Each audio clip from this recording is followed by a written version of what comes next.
In Sacramento on the American River right near Watt Avenue and close to La Riviera Drive. Live Copter 3 over the scene of where they're trying to rescue two people who are stranded in a tree. You can see they have some sort of a raft there, but they're really trying to figure out how to get these two people out of the water, out of those trees, and get them to shore safely.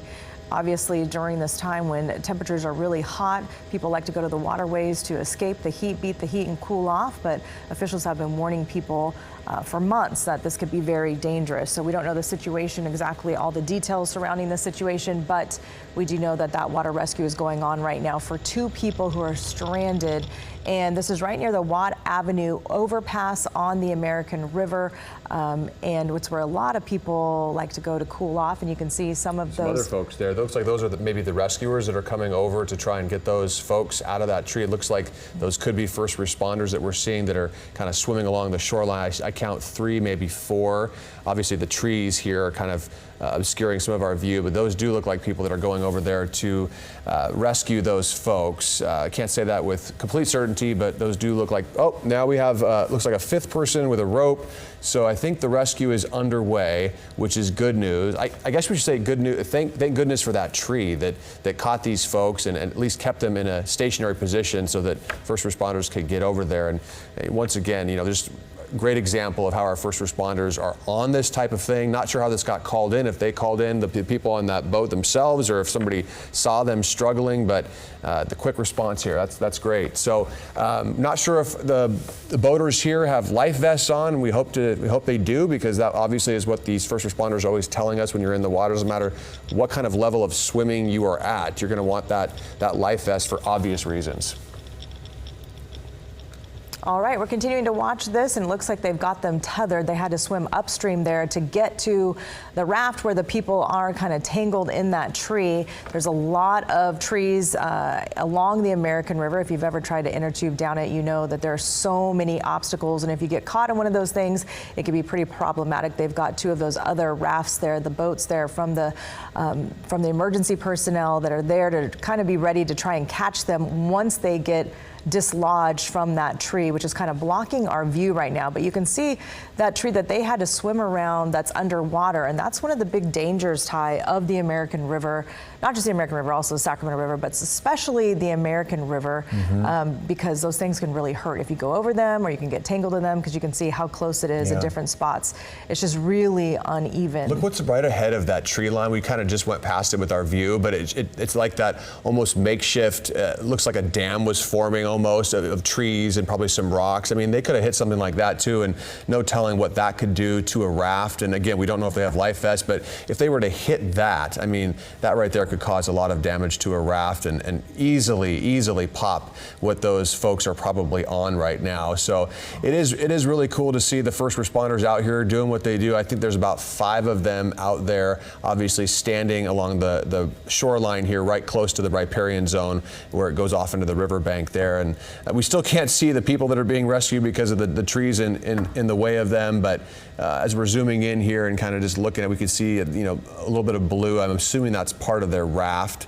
That's what that looks like through the trees. Not exactly sure what they were floating on. But yeah, it's got to be a very stressful time for those folks, but also pretty relieving now that first responders are there. We can only imagine their hearts are feeling pretty relieved right now with the help on the way. I can't tell if that raft is like flipped a certain way or if that's even a raft. I mean, it might be something else. I think it's one of those big flotation rafts that kind of has seats, but it looks like it's upside down. So people sit in it and they face each other.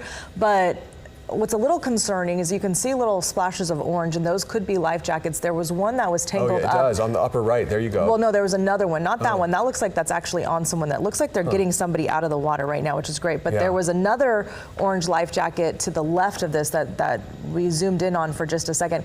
I don't know if Dan Oppenheimer, pilot, can talk with us about it, but it looks like there's a life jacket that's just kind of floating in the water that's attached to that tree that we were talking about way over to the left. I don't know if Dan can talk with us right now. So that would mean maybe someone had that on or had that near them and it came off, or it's hard to know if you didn't have that secured. But it does look like they were able to get one person out. I think that's what we were seeing. It's still over to the left a little bit. It's bright orange. But they have at least 6 people down there in all. I counted about 6 people that are there because they've got more people up on the bank. Sure. But I mean, this is just a good warning for everyone. Even here we go. Here's one of the people. There's another person in a life jacket. That looks like somebody that's being rescued. Right. One of the 2 people on this raft. But when you look at a raft that size, Lisa, it makes you think. Usually 2 people wouldn't be on a raft that size. I hope that there is not other folks that either got off the boat earlier or in danger somewhere else. I mean, just based on the body language of the person who was just rescued, it doesn't look like there is other folks that are in danger somewhere else. It looks like he's pretty calm right now, obviously very relieved to be getting to the shoreline with the first responders who will now check him out, make sure that he's okay. And he is wearing a life vest, which of course we preach that here at KCRA. Every news agency from here across the country talks about always wearing a life vest, especially when you're in a big giant body of water like the Sacramento River here. Yeah, but we don't know if they just gave that to him right now. Oh, that's a good they're point. carrying You're him right. down there to. So, You're right. Either way, it's obviously that's the first thing they do is they put the life jacket on them and then they try and get them out one by one. It looked like there was a free life jacket that was kind of tangled up in that one tree, but we don't know how many people were on this raft, and we're going to hope to get more information. That information's our newsroom is working on it right now. Going. Oh, it got dislodged. And so that's making its way. See, look right there above the M. See that other life jacket right there? See that? That's the one I was talking about. So maybe they just had some life jackets. And look what happened to that rafts. raft just running into that little barge area there. I mean, that's what would have happened with those folks on it. So well, I think people buy certain rafts and maybe they get it at a you know a grocery store or a drugstore, but they're not real raft quality. They're not good river quality rafts. No. They're fine if you want to go in a big pool, maybe a very calm lake. But the American River, the Sacramento River, no. Well, it's not good. They're not going to last through that. You need the professional grade rafts. Good news is these folks, at least in this immediate area, are fine. We're going to continue to follow this and watch this and get you any new details as that comes in. But we're going to take a short break and we'll be right back.